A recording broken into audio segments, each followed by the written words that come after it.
अरे मंदिर को भी मंदिर में भी ऐसे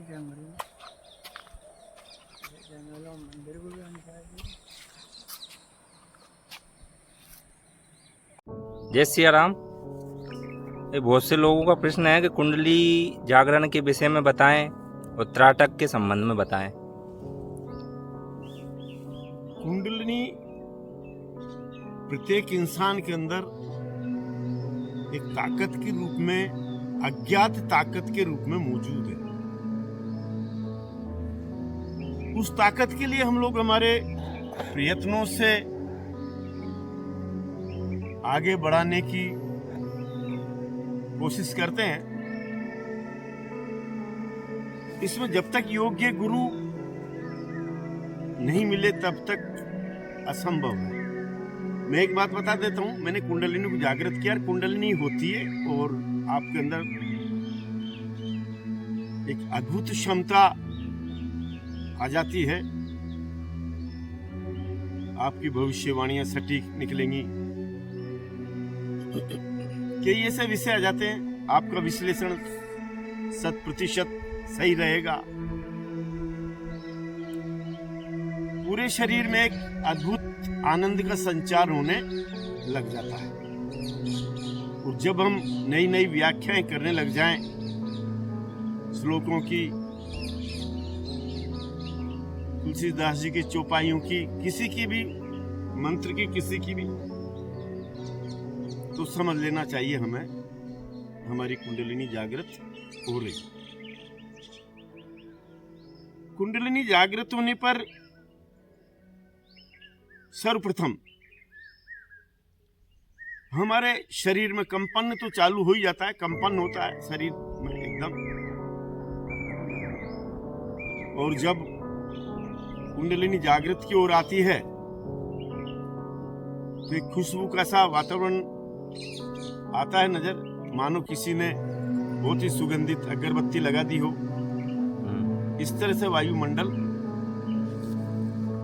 एकदम महक जाता है। कुंडलिनी जागृत के लिए, आपके लिए, जब हम जिस रास्ते पर जाते हैं उस रास्ते को बताने वाले भी मिल जाते हैं, लेकिन बिना साधना के संभव नहीं है। योग्य गुरु और साधना, दो बातें जिंदगी में ध्यान रखो। योग्य गुरु का मिलना और फिर उस पर हमें साधना करना, ये दोनों बातें आवश्यक है। तो जो कुंडली की जो साधना कर रहे हैं तो उनको कौन सी साधना करना चाहिए? ये मैंने पहले भी कहा कि भाई, आप जब जिस गुरु के पास में जाते हैं वो गुरु ही आपको सही ढंग से बता पाएगा। जिस गुरु के पास में भी आप जाएंगे, मैं आपको यहाँ कुछ और बताऊं, आपके गुरु जी कुछ और बताएं, लेकिन हमें सीखना उनसे ही चाहिए जिन्होंने कुंडलिनी को जागृत किया हो। प्राणायाम लगाना, ध्यान पर बैठना, दोनों समय हम व्यापार भी करें, कुंडलिनी को भी जागृत करें तो शायद असंभव है। आपको फिर कुंडलिनी जागृत की ओर ही रहना होगा। कपालभाति प्राणायाम लगाओ, ध्यान पर बैठो। कई तरह की शरीर के अंदर हलचल होती है, तो मैंने आपसे कहा ना कि वो आप जब गुरु को बताएंगे तो वो फिर आपको संकट का आपका समाधान करेंगे। तो बहुत से साधकों का ये वो है अनुभव कि भाई जो रीढ़ की हड्डी है वहाँ से एक सर्पिणी के आकार की एक तीव्र वाइब्रेशन चालू होता है। तो अब वो डायरेक्ट सहस्त्रार पर बढ़ता है वो वाइब्रेशन। अब वो वाइब्रेशन वो ये समझें कि हमारी कुंडली जागरण होने की ओर है या फिर वो शरीर की ओर कोई क्रिया है। ये तो आज्ञा चक्र जब जागृत होता है तब भी होता है, परंतु मैंने आपको एक ही बात कहूंगा कि बिना योग्य गुरु के संभव नहीं। ये शब्दों में बताए जाने वाला विषय भी नहीं, ये शब्दों में बताए जाने वाला विषय नहीं है। आप जब आपके गुरु हो उनसे आप सीखें। मैं तो यही कहूंगा, आपको कभी सीखना हो आप इधर भी आ सकते हैं। आप हमारे से भी संपर्क कर सकते हैं, समय आपको देना होगा, समझे ना। और त्राटक की तो ये है, मेरे जो गुरुजी के गुरुजी थे उनका त्राटक का इतना अच्छा अभ्यास था कि वो दिन में भी तारे देख लेते थे, जैसा उन्होंने लिखा। और जब वो शरीर पर हमारे पर जो मेरे गुरुजी थे स्वामी मुक्तानंद जी सरस्वती, वो जब आज्ञा चक्र पर जब दृष्टि डालते थे तो यहाँ पर ऐसा लगता था मानो इलेक्ट्रिक रोड एक जल रही है और अंदर से चमड़ी जल भी जाती है, ये मेरे जली हुई भी है, यहाँ पर एकदम से प्रकाश हो जाता पूरे शरीर के अंदर। और ध्यान की हम एक बहुत गहन अवस्था में पहुंच जाते हैं। योग्य गुरुओं के बिना योग्यतम अवस्था में पहुंचना असंभव है। अभी जो हमें जितने भी गुरुजी मिलते हैं लगभग किताबी ज्ञान वाले उस तरह के मिलते हैं कि भाई इस तरह से बैठो और ये अभ्यास करो, और हम ऐसा सोचते हैं कि भाई हमारे मन में शांति सी तो आई है, इससे ज्यादा हमें प्राप्त नहीं हो पाता। त्राटक का विषय है, अब इसको मैं अगर बताऊं आपके लिए, ये भी एक ऐसा विषय है कि इसको ऊपरी तौर पर ही बताया जाता है, अंदरूनी तो आपके जब योग्य गुरु होंगे और आप उनकी उसमें रहेंगे तो बता पाएंगे, वो गुरु भी आपको नहीं तो नहीं बताएंगे त्राटक के बारे में। और आप अपने अभ्यास को सब बढ़ाते चलें, जो जहां पर भी हैं। अभ्यास भी अपने आप में एक गुरु होता है। जब आपको किसी बात का जवाब नहीं मिले तो आप ध्यान पर बैठने के समय को बढ़ा दें, आपको अपना आप हर बात का जवाब मिलता हुआ चला जाएगा। तो मैं त्राटक के विषय में बता रहा था आप है। अच्छा, ये सब अगर आप ध्यान पर बैठते हैं तो आपका 10 मिनट का त्राटक का अभ्यास आवश्यक है, तभी आप एक चक्र पर आपका ध्यान स्थिर हो पाएगा, अन्यथा नहीं होगा। और हम जब कुंडलिनी जागृत की ओर रहते हैं, कुंडलिनी को जागृत करना चाहते हैं, तो फिर हमें एकांत में ही जाना होगा। मित्र मंडली वगैरह भी हमारी कम से कम हमें मित्र मंडली बनानी हो। सवेरे 4 बजे उठना, प्राणायाम लगाना। प्राणायाम इसमें कपाल भाती और भस्त्रिका प्राणायाम, दो ही प्राणायाम लगेंगे इसमें, और कम से कम 15-20 मिनट एक प्राणायाम लगना चाहिए। शरीर स्वस्थ रखना चाहिए। शरीर स्वस्थ नहीं रखा आपने,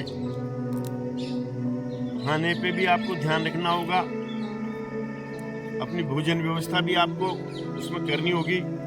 मिर्ची है, हींग है, चाय है, तामसी भोजन त्यागना। तामसी से मतलब जो भी सुगंधित भी है वो भी आपको त्याज्य है, वो भी आपको त्यागने होंगे अगर आप कुंडलिनी को जागृत करना चाहते हैं। और ऐसा भी बताया है कि जिसकी कुंडली अगर जागरण बिना योग्य गुरु के अगर हो जाए तो वो मानसिक स्थिति उसकी विचलितता बढ़ जाए, पागल जैसी स्थिति में पहुंच उसके समझ में नहीं आएगा ना कि ये क्या हुआ।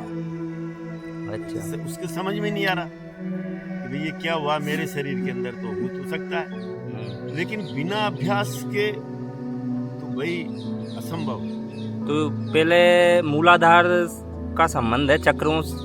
सर्वप्रथम हमें मूलाधार पर ही ध्यान केंद्रित करना चाहिए कुंडलिनी के। अच्छा, कुंडलिनी में आप मूलाधार पर ही अपने ध्यान को केंद्रित शुरुआत वहीं से होगा। शुरुआत वहीं से फिर अपना आप ही वो ऊपर उठती हुई चली जाएगी, अपना आप आपके चक्र को प्रकाशित करती हुई अपना आप चली जाएगी। और एक चक्र पर पहुंचने के बाद फिर सारे चक्रों पर स्वतः पहुंचती हुई चली जाती है। केवल आपको ध्यान का समय, इसमें कम से कम आपको 3 घंटे तो ध्यान का समय लेना ही होगा। 3 घंटे तो आपको ध्यान का एक बैठक।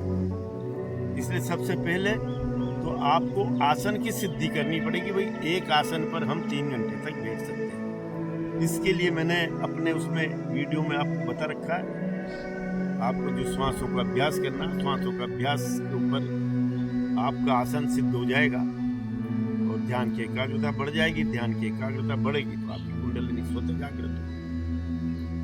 और मैंने आपको फिर कह दिया कि भाई त्राटक के विषय में तो आप अपने अनुभव इकट्ठे करें। त्राटक एक ऐसा विषय है जो आपको आपके योग्य गुरु ही बताएंगे कि भाई किस किस कितनी देर करने पर कैसे क्या होता है।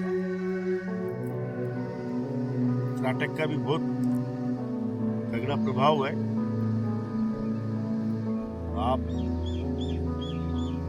किसी पे दृष्टि डाल के बुला लेना, किसी को आदेश देना, ये सब त्राटक के उसमें अच्छी तरह से संभव है अगर कोई त्राटक के अभ्यास में आगे बढ़ता है तो। पर इन सब का ध्येय जो है वो परमात्मा प्राप्ति है। नहीं, फिर अगर आप कुंडलिनी जागृत और उसकी तरफ जाते हो त्राटक की ओर, तो फिर आप दूसरे सब विषय की ओर आ गए। आपको अगर उसमें जाना तो फिर आपको निर्भीक समाधि की ओर जाना होगा, उस समाधि की अवस्था में जाना। इसमें आपके लिए सिद्धियों से संबंधित सभी विषय आपको बंद रखने होंगे, केवल ध्यान पर बैठना होगा और निर्भीक समाधि की ओर जाना, और फिर आपको केवल समाधि की प्राप्ति आपका अंतिम उद्देश्य होना चाहिए। इसमें अलग अलग बातें, जैसे आप अगर सिद्धि में प्राप्त करने में अपना समय देते हैं तो फिर आपके उसमें ध्यान की एकाग्रता पर अंतर पड़ेगा, सिद्धियों में उलझेगा, वो सिद्धियों में उलझ जाएगा और उसको घमंड भी बढ़ सकता है। और जब घमंड बढ़ जाएगा उसका तो सिद्धि तो उससे पास से गायब हो ही जाएगी। ध्यान पर बैठना भी कम हो जाएगा, उसका मन विचलित हो जाएगा। तो ये सब सहज अवस्था में ही होगा, गुरु के सानिध्य में। सहज अवस्था, गुरु का सानिध्य। अगर हम उसको रोक कैसे पाएंगे बिना गुरु की सहायता के? नहीं भी लगी तो फिर वो विलुप्त हो जाएगी, मतलब क्या? तो ये है सत्य बोलना, ध्यान पर बैठना, ये सब कुंडलिनी जागरण की ओर भी जाती है बातें।